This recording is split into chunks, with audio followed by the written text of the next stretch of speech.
ధైర్పల్లి మండల కేంద్రంలోని శ్రీ లక్ష్మీ నరసింహస్వామి ఆలయ ఆవరణలో హిందూ సమ్మేళనం అత్యంత భక్తి శ్రద్ధలతో నిర్వహించబడింది. బ్రహ్మశ్రీ నంబి వాసుదేవాచార్యులు ముఖ్య అతిథిగా హాజరై జ్యోతి ప్రజ్వలనతో కార్యక్రమాన్ని ప్రారంభించగా హిందూ బంధువులందరూ ఐకమత్యంగా ముందుకు సాగాలని ఆకాంక్షించారు. సనాతన ధర్మ పరిరక్షణ ధ్యేయంగా సాగిన ఈ సమ్మేళనంలో సర్పంచ్ శ్రీనివాస్, ఉప సర్పంచ్ శ్రీకాంత్ సహా పలువురు ప్రముఖులు పాల్గొని హిందూ ధర్మ విశిష్టతను చాటి చెప్పారు.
ఈ భూమి పైన జన్మించడానికి తహతహలాడతారు. అటువంటి పుణ్యభూమి ఈ యొక్క భారత భూమి.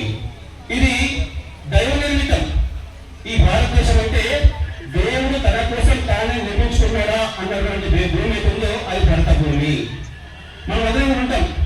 ఒక వ్యక్తి ఉన్నాడు, ఆయన చాలా కోటేశ్వరుడు. హైదరాబాద్ లో 4 అపార్ట్మెంట్స్ ఉన్నాయి, తర్వాత బొంబాయిలో 2 అపార్ట్మెంట్స్ ఉన్నాయి, నిజామాబాద్ 3 ఉన్నాయి, మనోళ్ళు 2 ఉన్నాయి, రకరకాలుగా చెప్పుకుంటాం. కానీ 10 ఇల్లు ఉన్నప్పటికీ తన కోసం చెప్పేసి ఒక మంచి ఇంటిని కట్టుకొని ఆయనతో మాత్రమే 10 ఇళ్ళలో ఉండడు, ఒక ఇంట్లో మాత్రమే మంచిగా తన కోసం తను కట్టుకుంటాడు. అట్లాగా దేవుళ్ళు కూడా ఈ ప్రపంచంలో భూమనంతా కూడా తమ యొక్క భూమి.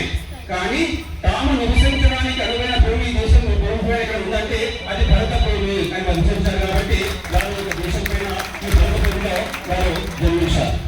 మోక్షం లభించాలి అంటే ఎక్కడో అమెరికాలో మనం రష్యాలో తపస్సు చేస్తే మోక్షం లభించదు.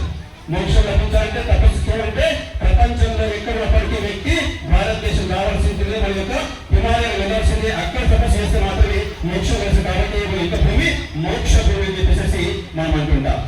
అంతేకాకుండా ఈ భూమి దైవ నిర్మితమన్న దేవతలు తమ కోసం తామే నిర్మించుకున్నారు. ఎందుకంటే అనేక దేశాలకి తమ యొక్క సరిహద్దుల కోసం చెప్పేసి రకరకాల ప్రయత్నాలు చేసుకోవాలి.